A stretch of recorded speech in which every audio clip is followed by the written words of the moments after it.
we left off talking about factors that affect biotic potential. Remember that biotic potential, there's that BIO, living things, the potential of living things. And when we're talking about the potential of living things in terms of biology, potential really revolves around reproduction. Can we keep our population growing? And so we have talked about exponential growth, or J-shaped curve, that this typically, when we graph out what's happening with the growth of a population, is that when we see that conditions are really, really good, that there's lots of unlimited resources or renewable resources, that a population, it can start out growing slowly and then it'll shoot up. And we call this the exponential growth of a population. Some of the things that can happen to populations that exponentially grow are that at some point, environmental resistance is going to kick in. They're going to start losing space. Resources are going to start to become unrenewable or unlimited.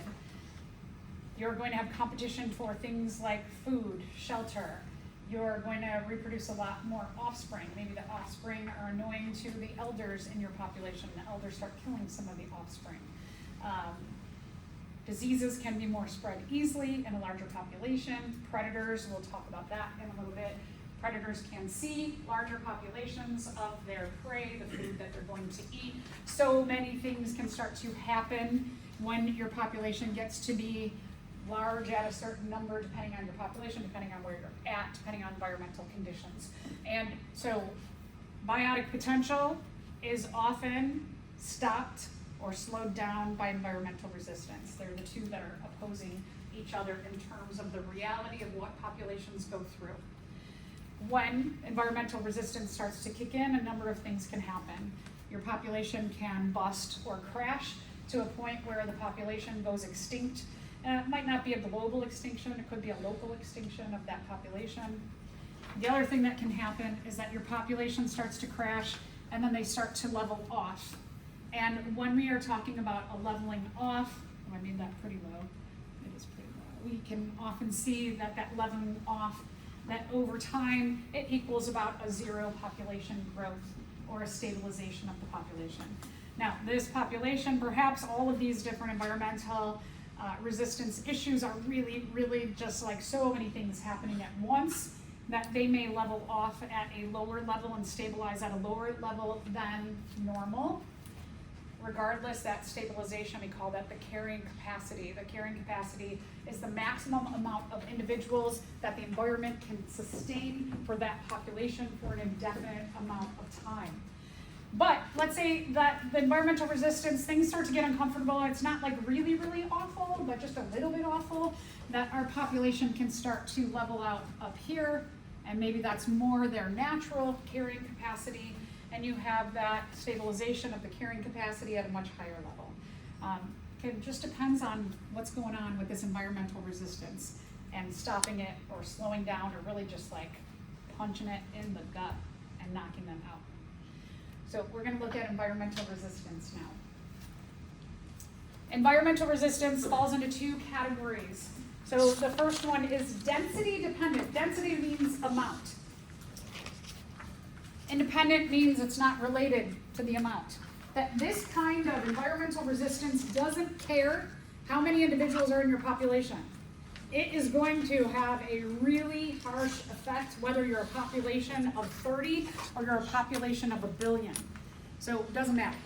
That this is going to limit the population regardless of how big or how small your population is right now.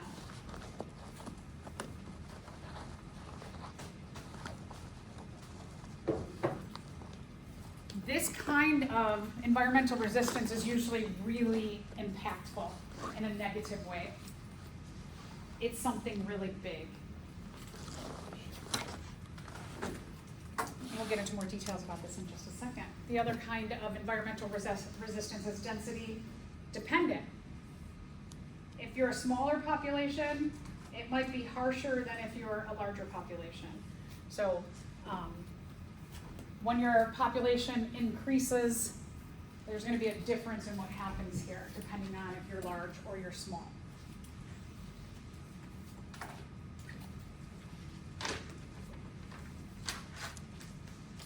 so let's take a look at more specifics about each of these. First, let's talk about the density independent, the ones that are really, really, really hard on a population. It's like boom, and you just crash.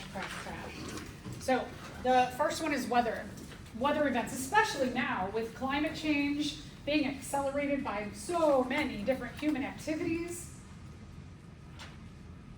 Weather can just like knock out a population. Let's say that we're looking at an island in the Pacific and there's a tsunami. The tsunami is a big, huge, giant wave. It's not even a wave that you can detect with your eyes because it just looks like a wall of water coming toward you. I know a lot of times in the films it'll be like this big wave that's cresting over a city. That's not what it looks like. It's just like a wall of water coming, that the wave builds high like a wall. So if we're looking at, let's say, an island in the Indo-Pacific and this huge tsunami comes to this island, and it could just knock out almost every population because it's really, really fast and it's really, really deep, and it just scours the land and pushes everything off the island. You could have been a population of just like maybe 30 wildflowers, and you could have been a population of 8 billion people. You're all getting wiped off that island. So when you have these extreme, huge weather events, it will affect a small population just as much as it'll affect a big population. The fire in Maui last year, right? Big burning issue. Everything that's there is going to burn. Doesn't matter how big or small your population is. That wildfire burns everything to the ground. Humans. If we want to, let's say that the prairie out there, that the college is like, let's build a new building. Everything on the prairie, gone. Doesn't matter how big or small your population, we can knock that out really, really quickly by the ways that we want to utilize natural areas. So these are the two that have great, huge impacts regardless of size. Let's talk about density dependent. Density dependent has an effect on larger populations as you get larger. These things will happen where you'll be subjected to more disease passing. Predators can see your group more easily. It's harder for everybody to hide. So one is predation. Predation is the act of killing and eating another organism. In this case here, you have wolves are the predators, and they are going to kill and eat this moose here. Again, larger populations, it's harder for your population for everybody to hide, so a lot more individuals can die through predation. This is fascinating. There have been studies done between predator and prey relationships. Predators are the ones doing the eating and killing. Prey are the ones that are getting eaten.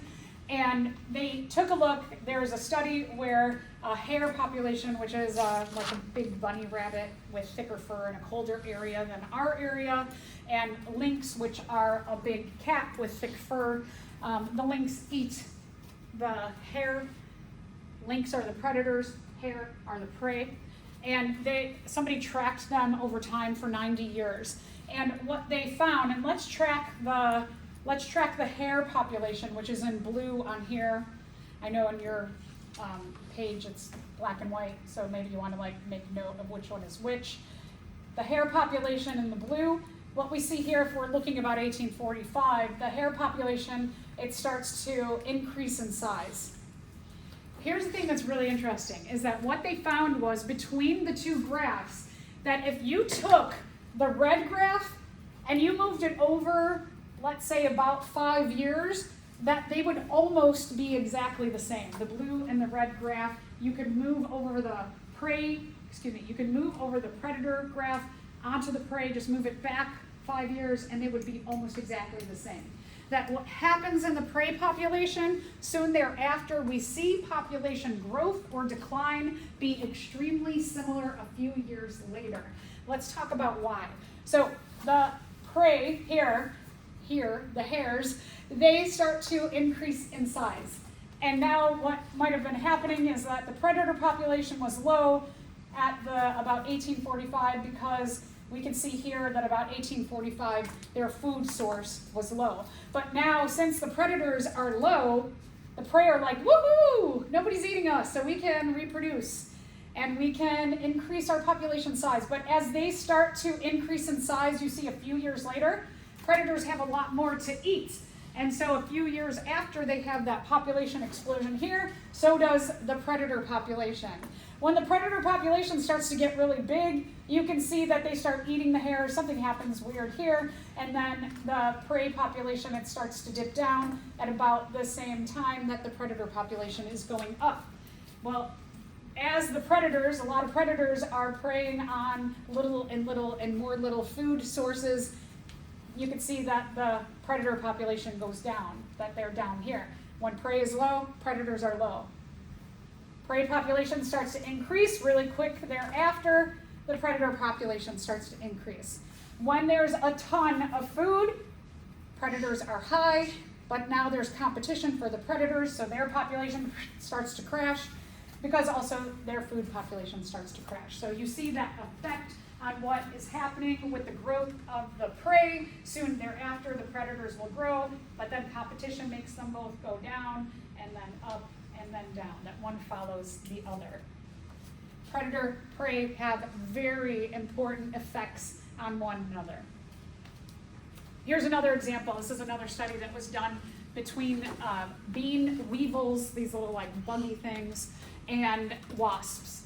And you can see here again that when the weevil population is high, the next generation, one generation later, the wasp population starts to go up.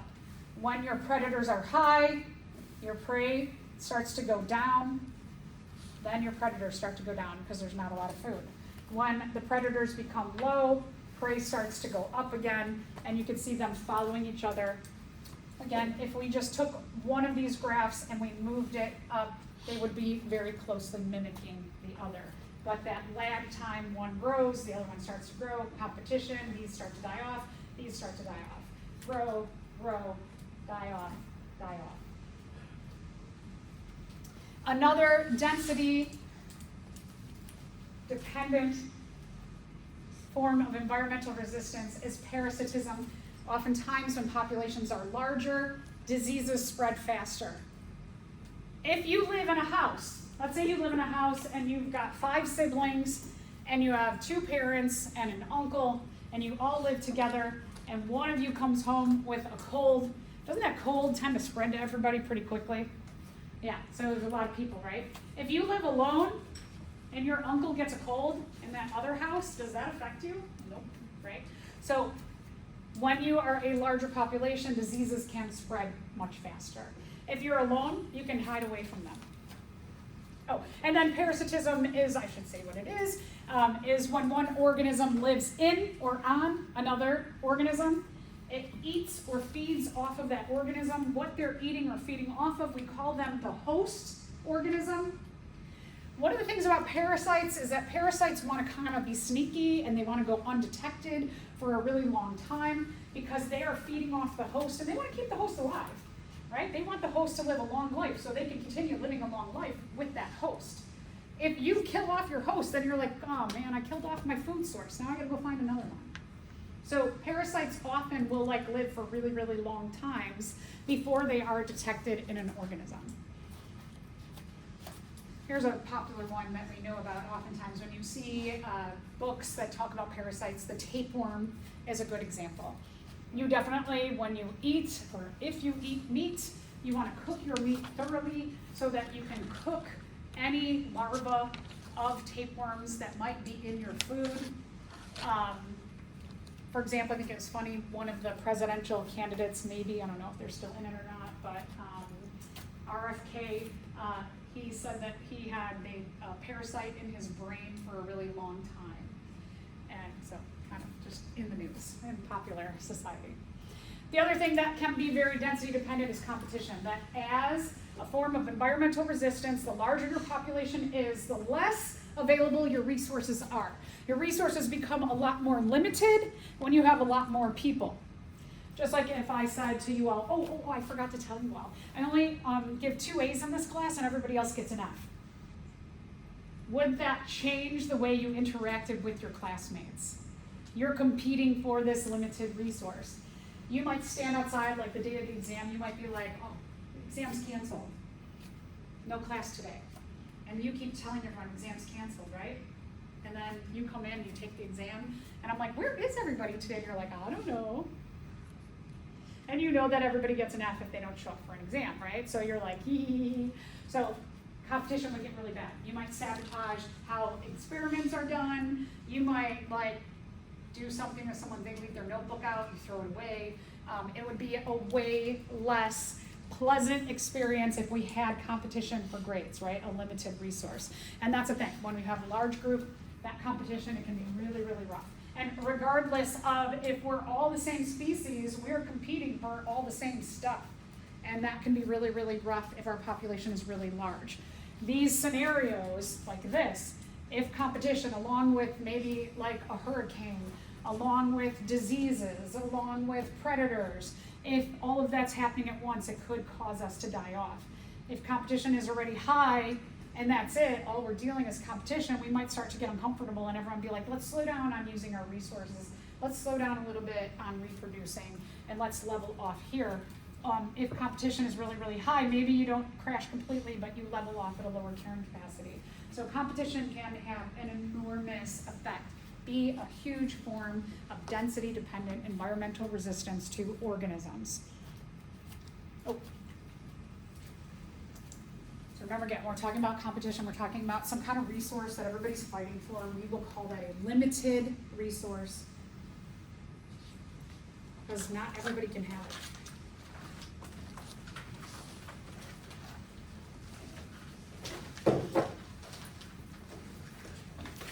All right, so let's take a look at how our population's distributed. This goes along specifically with our lab. We were talking about graphing survivorship. We're looking at different intervals and the percent of individuals who have survived that interval. Remember, L of X, we were looking at taking the amount we started with, subtracting the amount of deaths, and then we're looking at our L of X, which our L of X was taking our L of X divided by what we started with in our population, our L of 0, and getting a percentage of survivors for each interval. This is what we're talking about. We're talking about survivorship. Survivorship usually is categorized into 3 different main groups, depending on many of the characteristics of what the population, some major factors or characteristics of a population, and we're going to get into those characteristics. We're looking at an age, or remember, we might talk about an interval. It could be minutes if we're talking about like bacterial growth. It could be seasonally if we're talking about organisms in our area. It could be generations. It could be 1,000 years. So we can use intervals a lot of different ways. In lab, you use bubble blows, the amount of seconds a bubble survives before it pops. And then you also use rolls of dice. Depending on if you like to look at things as glass half full or glass half empty, I always like to look at it as full. So I like to think of survivorship as that percentage of survivors that if we're looking at, let's say that we have a survivorship in L of X of 90%, that means 90% have survived. Otherwise, you can look at it as 10% died. That's up to you. I like to focus on the positive. There's 3 kinds of survivorship curves. Type 1 is late loss, type 2 is constant loss, and type 3 is early loss. All right, so let's take a look at late loss. Late loss is that when you have offspring, they usually don't die. So the juvenile death rate is usually really, really low, meaning that your kids, your offspring, have a good chance of surviving. And there are a number of reasons why. One is low juvenile death rate, most survive. Most individuals that do survive, if you survive that juvenile period, you're probably going to become an old member of the population eventually. So just based on this, who does that sound like? Bacteria, flies, sea turtles, birds, or humans? Sea turtles. Maybe sea turtles. Who else does it sound like? Humans. Yeah, okay, humans also. You can think, well, I don't know about birds, and we'll talk about birds, how birds are weird. However, sea turtles, we're going to get into one of the characteristics. Sea turtles do live a really, really long time, but we're going to talk about the death rates and how that's much different. So I'll get to that in a second. So the answer is humans, and the reason is humans rather than sea turtles is because when we have offspring, we usually do a really good job trying to protect that offspring, nourish that offspring, bring up that offspring, help that offspring to reach adulthood. So humans are much different. Sea turtles usually have about 200 eggs in a clutch 6 times a summer, maybe 8 times a summer. So sea turtles could have like 1,000 eggs in a summer. So you know what they do? They lay their eggs in the ground, and then the mother's like, bye, good luck, y'all. And she never comes back to check on her nest of eggs again. And she does that maybe 6 times over the summer. And so that maybe 1,000 or maybe even up to 2,000 eggs she's laid, she never checks on those offspring again. They're on their own before they're even out of the egg. Right? We don't do that with human babies. We don't have a baby and then go set it out in the prairie and be like, good luck, yo. We take good care of our offspring. We don't have so many at a time, so that it makes it hard to take care of our offspring. This is characterized by very long-lived animals. So I know how, like, sea turtles, if you were like, I know sea turtles live a long time, they just don't take care of their babies so well. So hopefully you can answer this question: why would most organisms of a type 1 kind of survivorship survive to old age? They have many offspring which are not protected by their parents during early life? No, right? Each individual has few offspring. They're protected by the parents during early life. Yeah, that sounds much better. So, few offspring. Protect those offspring. Make sure they get to adulthood. It's kind of a good plan in that you're going to make sure, in terms of evolution, that your next generation, it's coming. Because you have protected your offspring to get to the adult point where they can have offspring. And oftentimes in these kinds of populations, family groups, not just human groups, but other kinds of long-lived organisms who have a few offspring, they will stay in complete family groups so that the parents and the grandparents, maybe great-grandparents, are all trying to nurture that offspring. That they're all invested in keeping next generations coming in that population. Type 2 is constant loss. If you were like, I wonder if birds are long-lived, I wonder about birds, if you were thinking about that with that first question, birds, oh man, birds have it so hard. Anybody who's type 2 has a constant chance of dying. That's why it's called constant loss. That every day, imagine, every day you wake up and you're like, the reality of my day is I may die today. There's a good reality of that. I may live, but I may die. I don't know what to expect. These kind of organisms, every day, it's constant, kind of thinking constantly on my mind, constant chance that I'm going to die today. So that's type 2. It's a straight line, every day, every day, every day, every day, every day, every day. So every day there's a possibility. The curve is not really a curve more than, a line is still a curve technically, but it's a straight line.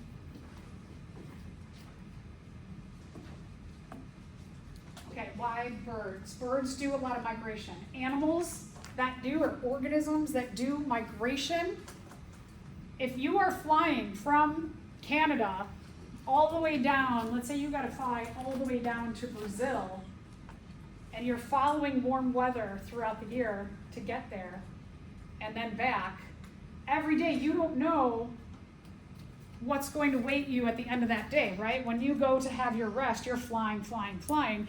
You don't know, like, am I going to run into a predator when I go to rest? Am I going to face competition with other birds that are similar species to me but a different genus? Who am I going to have to fight? Am I going to run into like a disease? Am I going to run into an area I usually go to and there's plenty of food, and you get there and there's no food? So you just don't know what you're going to run into at the end of that day or during that day.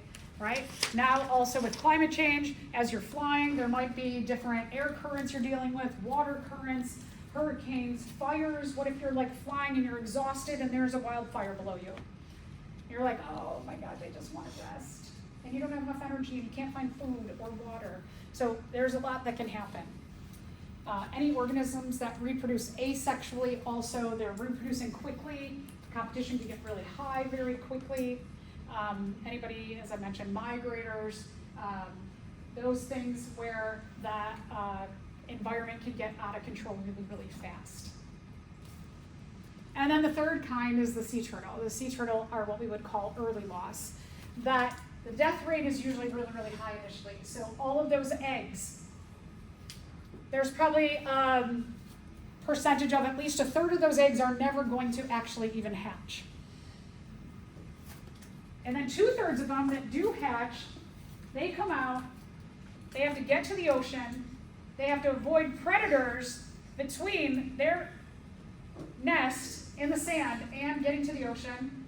There's all kinds of things like foxes and wild dogs and squirrels and seagulls and all kinds of predators there. It could be, what if your mother made the nest really, really far from the ocean and the tide is out?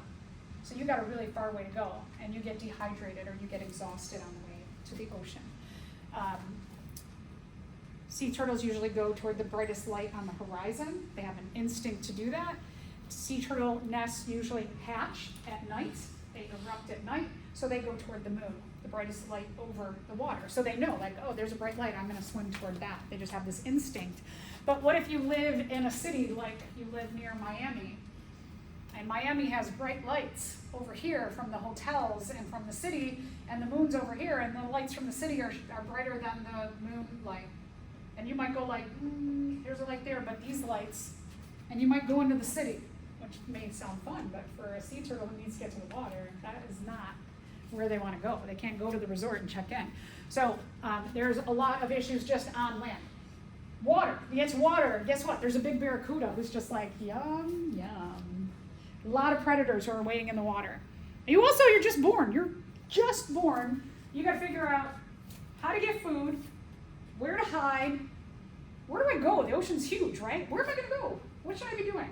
So there's a lot to figure out on your own as an individual who is 1 day old. Imagine again if we did that to human babies. If we were like, you're born, good luck, get some food, stay away from predators. I'm gonna set you down here. I hope no dog eats you, or cat eats you, or squirrel, or skunk, or raccoon, or whatever, right? We take really good care. The sea turtles are like, that mom, she's on the other side of the ocean by now. So their survival rate is really, really low initially. But if you make it, if you, for some chance, you figure it all out and you make it to being a juvenile, you are probably going to make it to adulthood and live a really, really long life. Oh, doesn't it sound stressful? Yeah. So they're dealing with a lot. That's why when we're talking about organisms who are type 3 survivorship, why they might have 1,000 offspring in a summer. Or they might lay 1,000, 10,000, let's say 10,000 eggs at once. Because they're like, I know most of you aren't going to make it. This is characteristic of a lot of, most of the organisms that live in water, most invertebrates also. If you think about any kind of bugs or spiders or other like arachnids like scorpions, sea urchins, fish, turtles, I should say sea turtles, excuse me. And kind of a weird one is that black-tailed deer, because of just like so much land that they have, they often fall into this category too. That sometimes they're just like, because of all of the human issues that they deal with and the interactions with humans, that they just pop out a lot of offspring as well. And then sometimes like predators come and the parent runs this way and they don't keep track. They're just like, I'm going. I know a predator's here, good luck babies, and they run away too. So there are always, it's one of the things about biology is that when you say there's a hard fast rule of this, but this organism does things a little differently because of evolution, just because of some of the characteristics that organisms have, favor them given what they're dealing with right now, and then they survive and go in a different direction than the majority of the group that they belong to. I think you skipped the slide before this. Oh, I'm sorry. That. The one with, what is it called? The curve, survivorship. Oh, I meant to take that off. Don't worry about the shape of it. You'll see. Yeah, you can cross that off. So I meant to take that off. Sorry. Okay, so here's what you really want to know. Is that, because convex and concave can be different in different contexts, so I don't like to say whether this one is convex or concave. It gets very technical when you get into graphs and shapes and lines. So type 1, just remember this. Type 1 is that offspring that are born, they are well protected. So population number stays high for a really long time. Because there are few and they are well protected, they usually live to old age. This is age here at the bottom. So what you're seeing is that type 1 survivorship, like humans, like other large mammals, is that we have few offspring that are protected until they at least reach the juvenile stage, if not even in the adult stage, and that they survive to old age. And then you can see that the death rate goes really quickly. But we're talking about surviving all the way to an old age before you see a lot of deaths happening. With constant loss type 2, every day in your population, somebody probably dies, could be you. So every day is a chance of death, death, death, death, death, death. It doesn't happen very quickly, it's not a straight line like that, but it is over a long period of time, but your population dwindles over that time because every day somebody's dying. Type 3 is a lot of offspring, so let's say you have 1,000 offspring, most of them die almost immediately, and the few that are left, they live a long life. But you don't have that many, right? Our population number is really, really low in these older ages. Anybody questions about survivorship? All right, what about these things? The humans. Humans have exceeded all of these different principles that I've just talked about over the last 2 days of population ecology because we have technology. Technology makes this enormous difference that we are growing at an exponential rate. Ecologists have tried to figure out what is the carrying capacity of humans. Are we starting to ever level out? But we really just keep growing, keep going up. They thought that with the COVID pandemic, we would have saw like some huge dip, but a little bit, but we went like this and then we're going back up again.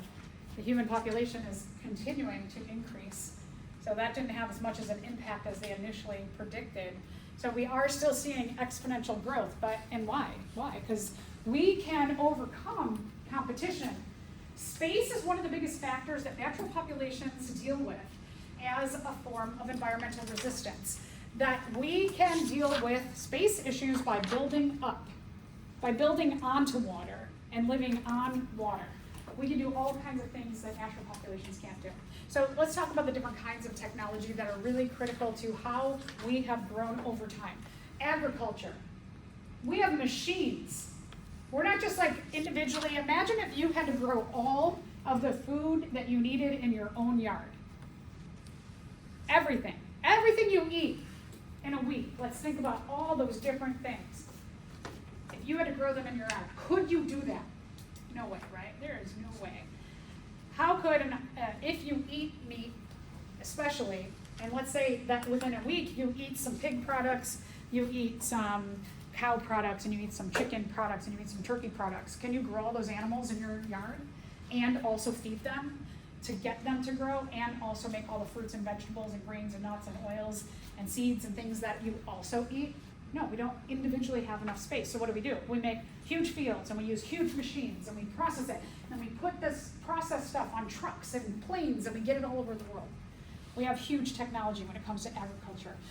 We'll also talk about different kinds of technology in terms of genetics. We can genetically alter our food so that it grows better, that it's resistant to insecticides, pesticides, pests themselves.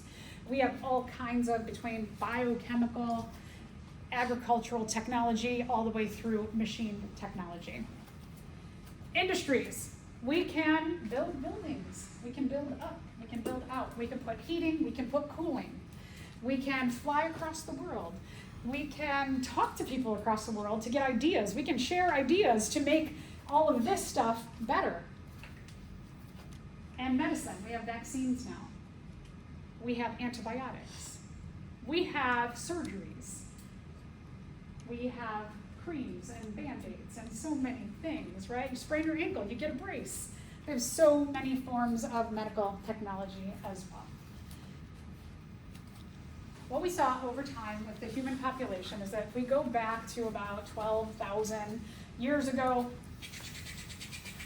we're slowly growing. The bubonic plague, this is what they thought COVID would be like, was that it was going to have a severe dip, and we didn't see that. And then after the bubonic plague, right about here, Industrial Revolution happens. All the way through this time, humans are learning how to use tools better and better and better. And it's not having a huge impact. But when we can actually mechanically start to use tools at a much larger scale than just doing things like, I made a spear, or I made this little needle that I can sew clothes, and I can rub two rocks together. I figured out these two rocks. When I rub them together, I can make a fire. Like that's technology, but not at a grand scale. The Industrial Revolution starts this grand scale where you see the human population takes off because our technology changes. More developed countries makes up a little over 1 billion individuals. We have about almost 8 billion less developed countries, but they are coming along fast, right? Because technology, we can talk to each other. We can send them technology. And so this is going to change a lot very quickly as well. People think we might have exceeded our carrying capacity. There's a lot of evidence that we have. You could do an ecological footprint, and you could see, based on the way that you are living your life as someone who lives in a more developed country, that you have a huge impact on the resources that we have, that you definitely are using more resources than the earth has available. And if everybody lived that way, we would not have enough earth to support everyone. And with less developed countries becoming more developed on a daily basis, it is not good news for the earth. And we know all of this because climate change, every day we're hearing of crazy, awful, unique things that we've never seen in the past. Like I said before, technology has almost always existed. When we were talking about humans, ancient humans, when we were a lot shorter, we had a lot thicker hair, we lived in Africa, people were using technology to make fire. They were writing in caves. They were leaving notes. I'm going out to hunt. I'm going out to collect. I'm going to look for this or that. So-and-so got sick. I'm going to try and find this berry to cure them.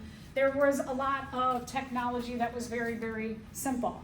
And again, since the Industrial Revolution, large scale makes a difference. And so now we're here. And some of this is really great, right? Like vaccines, we definitely know save lives. And medicine, how many lives get saved that otherwise wouldn't without the training that a lot of you are going into, medical fields, that you're going to do. You're going to save a lot of lives. But then there's things like, cities are great, right? Because we can add a lot more people, but a lot more resources are used in a city. It causes a lot more heat. They call them heat islands. And there's a lot more car availability in the planet, which we know has a negative effect on carbon resources and making climate change accelerate faster. And then the way that we eat, that most of our animal food sources are packed into literal factories. They're pumped full of all kinds of stuff to make them healthier so that they can survive and make it to your dinner table. But we know that a lot of these methods are not healthy for us eating them. So there's goods and bads with technology as well. This is just a lot of ideas. I'm not going to read any of this, but it's all of the ideas that I have been talking about, that we can do so many things, whether we're talking about genetically altering organisms to suit our needs, and that genetic alteration can be from creating a vaccine that has a protein that is non-functional in your lungs, that makes that one protein in your lungs pump chloride ions so that you don't produce as much mucus as someone with cystic fibrosis does. Amazing, right? You take a gene, stick it in a virus, infect our lungs with that virus, and cure that person. There's lots of exciting things that we can do genetically. We can make our plants not need as much pesticides or insecticides. We can make our plants a little bit poisonous so it kills off the insects that normally eat them. But then, what is that kind of poisonous production on a small scale that kills a small little insect? If I keep eating that kind of plant, like corn, which is on a lot of our food, that you might not even realize, if I'm eating that over time, I'm eating something that has this genetic modification in it that kills off the insect that doesn't attack it, and I'm eating it every day, and I'm an animal too, just like that insect, does it have an effect on my digestive system? We know digestive system disorders have gone up. Is there a correlation? Who knows? We can't do a study on that because it would mean that I'd have to have a group of people that I only fed this kind of corn product, and then for 20 years find out what the outcome on their digestive system was. Who's going to sign up for that? Nobody, right? And so we have a lot of factors that bombard us, and we do have negative effects in many ways based on our technology. So our technology can be really mind-blowingly cool, right? Like causing or creating a vaccine that can cure somebody, but then they also can have a detriment to our health as well. We don't know. One of the things that people do in terms of ecology, if you decide, if you're somebody who's like, I like this stuff, it's pretty interesting, ecology, and the way that populations change over time, you can go into a lot of different fields within ecology. One of them is called demography. If you are somebody who is really good at math, there's a lot that you can do in science, and especially in ecology. When you are looking at a field like demography, you are using math to show how populations change over time. And there's a lot of cool like modeling that can happen here. There are, I know like back when I was in college, a lot of the career paths that many of you are taking, we didn't talk about them. They existed, but we just didn't have as much access to information. And so now I can see like, in talking to students, like, you're gonna be what? That's so cool. You're gonna be what? That's so cool. So much different than just being someone like, I'm gonna be a zoologist or I'm gonna be an ecologist. Even in ecology, there's so many places you can go with that we understand a lot better. So demography is one of them. In terms of how populations change over time and regarding humans, is something that people have been looking at are what are called total fertility rate, the TFR. Sometimes you'll see in books they call it RLF, the replacement level fertility. Make sure you star this so that you know what TFR and RLF mean. I'm gonna guess that's gonna show up on your exam, maybe. What this basically means is that every person should replace themselves and no more than themselves. So if you have a mating pair, they should have no more than 2 replacements or 2 offspring. And what that would do is keep the human population stable. Now there's some interesting things that are happening in regard to TFR and RLF, is that we have a lot of, especially your generation and the next generation, we're hearing a lot more people say, I'm not having kids. And so this is very different. The baby boomers, they're called boomer, you know when you go, not a boomer, they're the baby boomers because they had a lot of babies and they far exceeded this number. They say it's an average of 2.1 per person. You can't have a 0.1 kid, right? We're talking about an average. That back in 1965, the boomers, it was 5. That on average, a mating pair was having 5 instead of 2. So they're having 3 extra kids. That's why we're in a crisis right now. We have so many old people right now because the RLF was 5. And so we have so many of them, the baby boomers. They have seen, so right now it's about 2.47. You're like, that doesn't seem too bad, right? But we're almost at 9 billion people, and shit's going awry, right? The world is a crazy, crazy place. In 2050, they think it's going to keep going up. They still think that even though younger generations are saying, a lot more people are saying, I'm going to have no kids, or I'm going to have 1 kid, or I'm going to adopt kids, that we still hypothesize that a lot of countries still are encouraging, or a lot of cultures are like, yeah, have more babies, have more kids. So it's kind of an interesting thing. It's another, in terms of demography, what you can study, this futuristic stuff. Yeah. So how does this play into like countries that have rules when it comes to how many kids you can have? Right, and they're looking at, those countries are looking at this. So like China, when they said you can have 1, China's now regretting that. Japan's regretting that. Like when they were saying like, let's have less kids, now they don't have as many of the younger generation coming in. So they're like job-wise, they can't fill their jobs because they don't have enough people. They don't have enough replacement. The RLF of 2.1 is important to stay here because then you know there's a future of jobs get replaced and filled. So if you start to go under that 2.1, which some of the countries that regulated, here's how many kids you can have, or talked about, like, let's really slow this down and encourage that a lot, they're in trouble right now. But should they be in trouble? There's a lot of other people who live over here and there. They can like recruit people, right, to come, or they can like share resources. So a lot of ways with humans and technology, we're selfish. Is that even though this country's in trouble, but why can't we help them out? Because we don't like them, and we have a history with that. Oh, humans are stupid, right? And then there are wars and genocides. Please, stupid humans. I mean, stupid. So it's interesting, but that's like demography. It's like taking into account some of the political stuff and some of like what should be happening and communicating that. Yeah. So people have been really looking. Demographers were used to make those rules. Yeah. Humans are crazy. So here's what we see in terms of the RLF or the TFR, is that at the baby boomers, they were having lots and lots and lots of kids, and then that explosion of kids led to, oh, maybe we shouldn't have as many, and people slowed down on having children, and we're right about here, but we're still enough above that 2.1 to make an impact in a negative way. Okay, so let's look at fertility rates of the world. We said, you know, we're on average maybe somewhere rounding it out, 2.5. Developing countries are closer to that than less developed countries. So you can see in like, I always hate this, is that we'll look at a country and then we look at a continent. The continent of Africa, which has so many countries, or just lump it into one thing. A lot of countries are very, very, very different there anyway. The continent of Africa is a lot higher. It's still increasing. You can see developing countries, that's one of the things that we're talking about, is that more, I hate saying developing, more developed because everybody's kind of developed.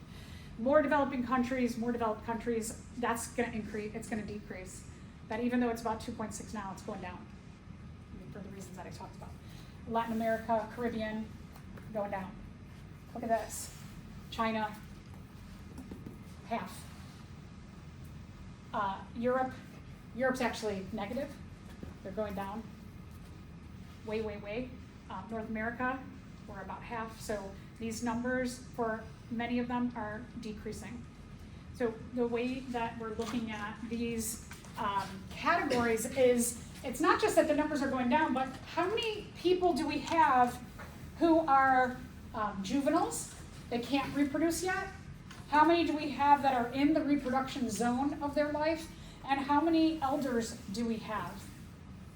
So here you can see that in countries that are developing quickly, but we would say are less developed, that they're having a lot more offspring than they are reproductive than older. But what's going to happen to this triangle is, because this is the biggest piece of this graph, it's going to just get bigger, so that this triangle keeps getting bigger and bigger over time if this continues on that path.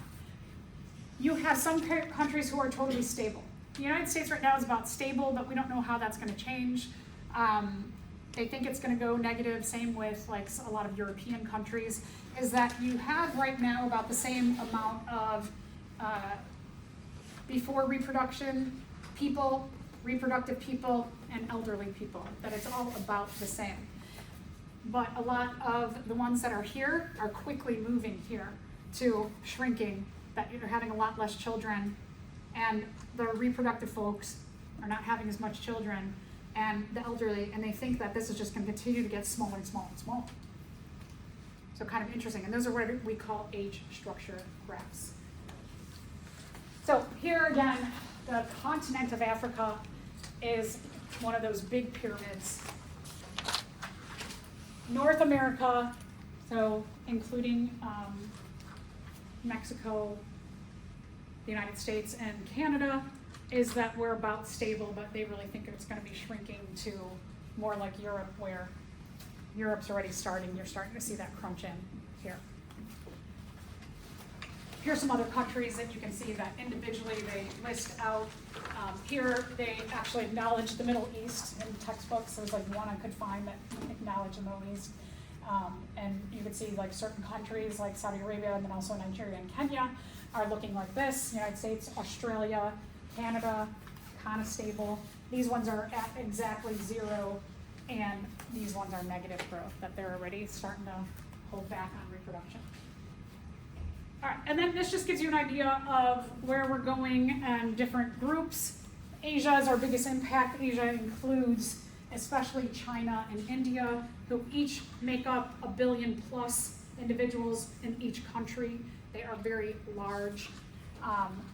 Again, Africa as a continent, Europe as a group, and then we have North America, our smaller group, Latin America, and then the islands out in the ocean.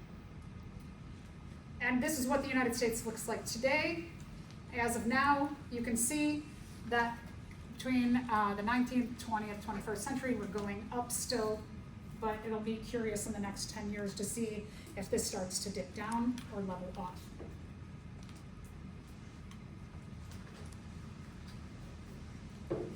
So are humans at their carrying capacity? Who knows?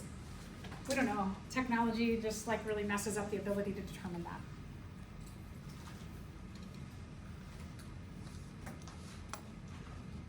Okay, so that was all about populations. Let's talk about what happens when one population interacts with another population, and what we call that is we call that communities. Community interactions. Kind of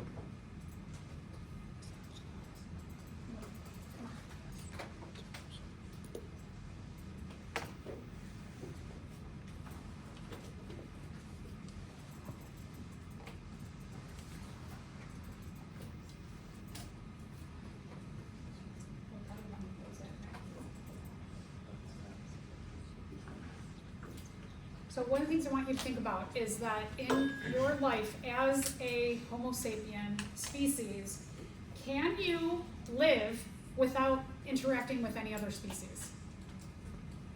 Do you rely on other species for your survival? Oh yeah, right?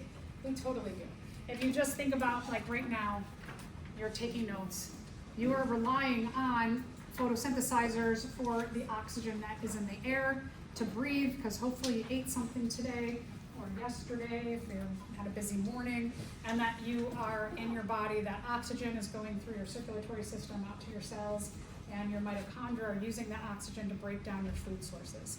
And so we know we have a direct connection there. The food that you eat, right?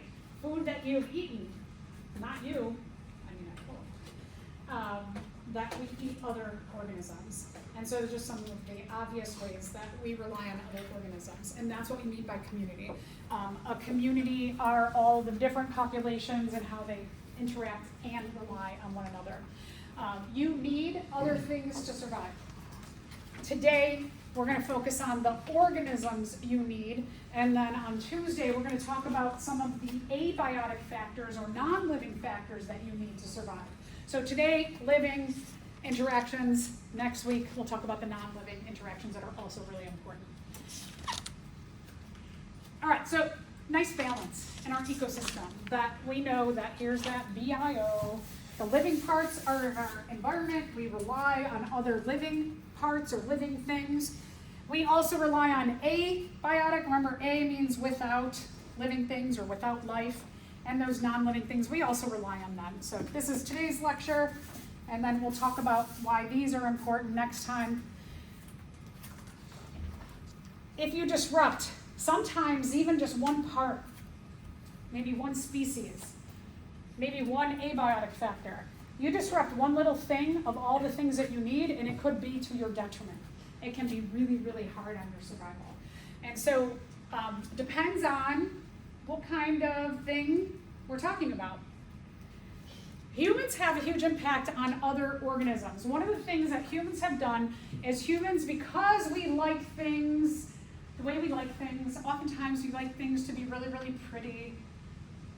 In ecosystems like our prairie out there, our prairie has a wetland in it, and our wetland, it's mostly green and brown. That native plants like the cattail grows really tall green, and then it has the brown, the cattail head with all of the seeds on it. And a lot of people people were like, it's so boring. All these green, tall plants with some of that brown, it's so boring. And so what they did was they were like, let's go get a really pretty plant that I saw in Europe. And let's bring it over here because it had purple flowers at the top. And let's plant it all around in our wetlands so we make our wetlands pretty. And they did that, and what they found was that this, what we now call an invasive species or an alien species, it took over the whole wetlands. And now the wetland, they were like, well, it's really pretty because it has just purple flowers. We get rid of all of those boring ones. But also, you know what they found? All the other species of animals, protists, fungi, they went down too. There was a wide variety of different green and brown plants that lived there, and when they brought over this purple plant, that it grew and it pushed out all of the diversity of plant life that all of the protists and the animals and other plants and other organisms were relying upon. And so they had a very low diverse area, and it started to degrade really, really quickly. And then the services that they got from a wetland, which is filtering water, is a big part of it, stabilizing the wet part of the ground, it all went away. And so they lost a lot of the services, we call them ecosystem services, that the diversity of that boring looking wetland provided without the pretty purple plants. So what humans do is they choose certain things and then they bring them from other places and then they put them in this new place, and this species has a really bad effect on the entire ecosystem. Here's another example of that. An invasive species, sometimes they call it exotic species, is the lionfish in the Caribbean. So this is a super beautiful, very elegant, it like just kind of flits around, kind of fish. It's got these long fins. All of these fins have spines in them. The spines have poison inside of them. They're a very dangerous fish, dangerous to humans. One of the things about the lionfish is that when you bring, in this example of bringing a species, they're usually in the Indo-Pacific, so like around the Philippines, Indonesia, the Pacific Islands, all the way out in the middle of the ocean, there's I think like 9 different species of lionfish that live out there, of like a really, really small one to some pretty big ones, that somehow they got into the Caribbean. And there's a lot of hypotheses of how they got to the Caribbean. People like to keep them in their aquariums at home for 2 reasons. One, because they're like, I keep this super poisonous fish, I'm cool. All right, the other thing is that they're really pretty, and they're very relaxing to watch. So some people think that, they say, oh, people who kept them in aquariums just dumped them into the ocean in Florida, the Caribbean, and then they started mating, and the population exploded. And the likelihood of that is probably pretty low, right? Somebody dumps one in Miami. Do you think like 5 other people or 100 other people dumped them in to make a population that actually reproduced and then made this population explosion? Probably not, but more likely is that in the other side of the world, because we all buy a lot of cheap crap on Amazon and Temu and Alibaba and all these sites that you can buy, Shein, really, really cheap stuff, right? They come across from the other side of the world where the lionfish and these enormous tanker ships, and these tanker ships are like a city block long, more, maybe 3 city blocks long. And if each one of these is a train car, and they make train car stack after stack after stack after stack.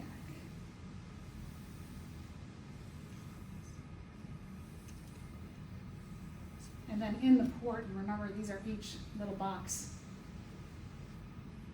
On the highway, the semi-trucks can carry one of these. Look at how many can come over at one time on one ship.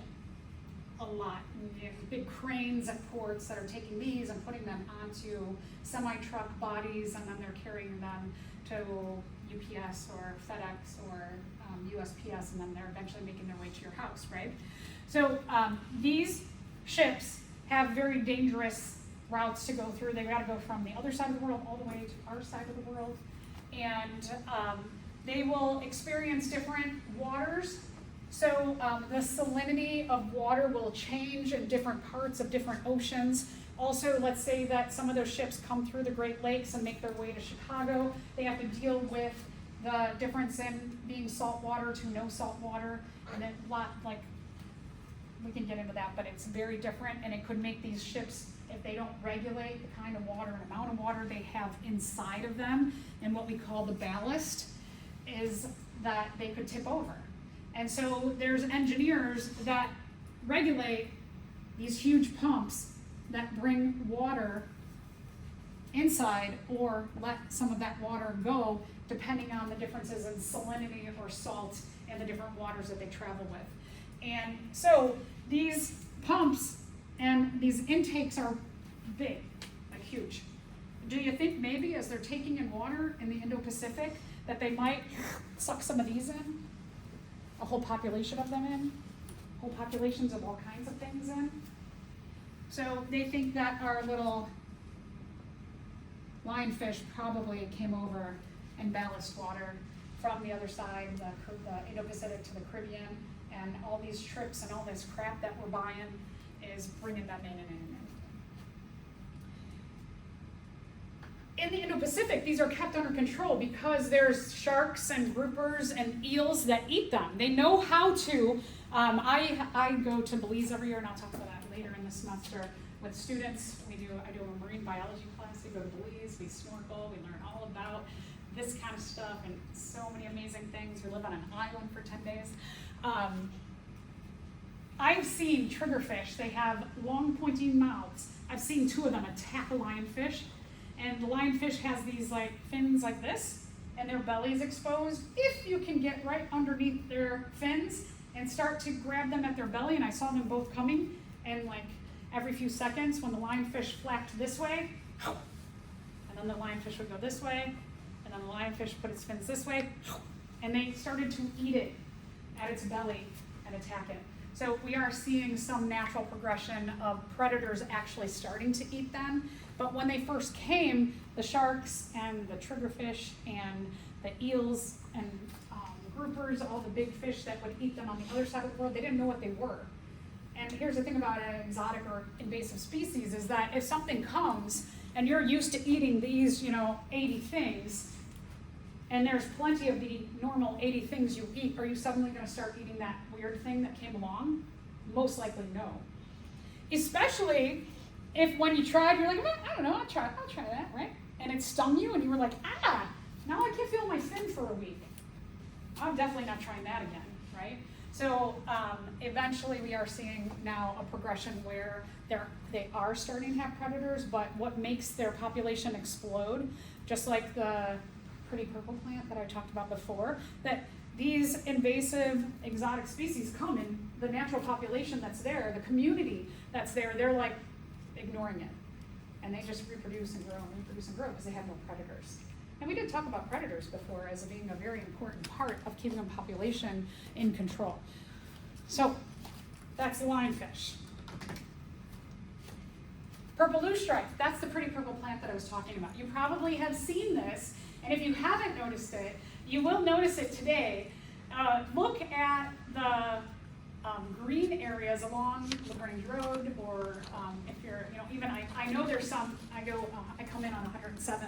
I know there's some small ones over here on 107 that are growing, and they'll be in a wetland area. We have a wetland right over here. Sometimes they just grow on like roadsides.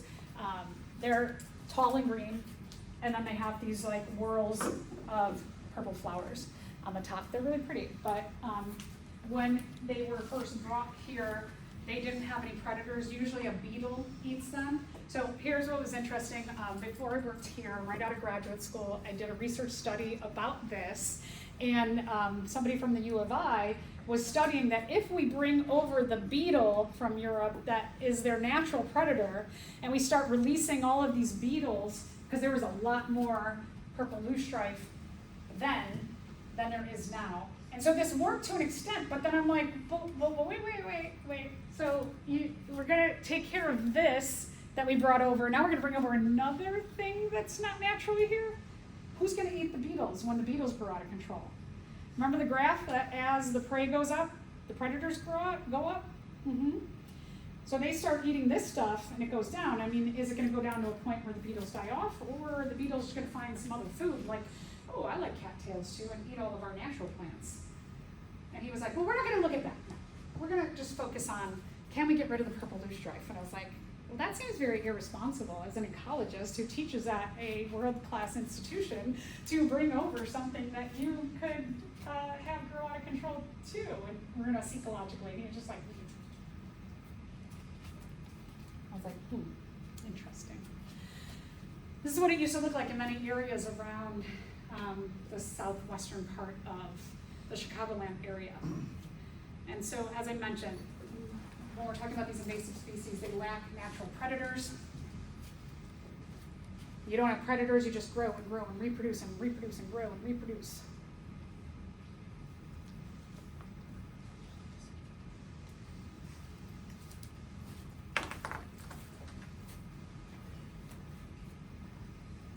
Super pretty when they're all together, right? They're pretty colorful. Other things that can happen is that they could just cause the diversity of the community to go way, way, way down. So that's not good. If we're talking about humans, what if humans are allergic to purple loosestrife and it causes a lot of people with asthma to die? Now that pretty purple plant, is that so pretty when you know that maybe your kid's gonna die because this is here? Probably not. The lionfish, right? You're like, the lionfish actually, the meat is very like a flaky white meat that a lot of people who eat fish say is like really tasty, and it absorbs spices and sauces really well. And so it's like a really great eating fish, but it's also got a ton of like poisonous spines. So you gotta really know how to handle that fish to get the meat itself. Something that the Caribbean nations are exploring, that they're like, well, as we're trying to kill them off to keep the diversity of our coral reefs that are so beautiful, keep that diversity up rather than them eating all of the juveniles really quickly and causing diversity to go down. Like, we could eat them in the meantime. But I know a few people in Belize were like, yeah, the first time that I tried to like cut the fins off of lionfish, I got stung and I couldn't feel my hand for 5 days. I was like, yeah. So it could have effects on human health, these invasive species. And if we're talking about, like, for example, the Caribbean, where coral reefs are beautiful, and they're beautiful because of an abundance of different species that are beautiful there. Lionfish, they have this really, so they have like a mouth like this, but their mouth can open up to like this, from this, and they have a powerful suction, like a vacuum cleaner, and whatever they can fit in their mouth, they eat, and they eat a lot of juveniles. And so on a coral reef, if you've got 1,000 different species, and most of your juveniles are like this big, they can just vacuum, literally vacuum the coral reef of juveniles of other species. So they can make the diversity of a coral reef go down really, really quickly, which makes the beauty of the coral reef go down quickly. And if you're somebody who your livelihood is to take people who travel to your area to go look at the pretty coral reefs and go snorkeling and go scuba diving, your livelihood, it's gone. So there's a lot of interest when we're talking about invasive species, whether planned or, like the purple loosestrife was planned. The lionfish were not planned to bring there. Regardless of whatever the motivation was to get them there, it can have all of these negative effects. All right, that's I'm almost stopping on time. I am, if we're getting to like, it's like 1:20, you can flatten and be like, because I sometimes get very focused and I don't notice the time. And then it's like 1:33 and people are knocking on the door to get in here. But please feel free around 1:15 to be like,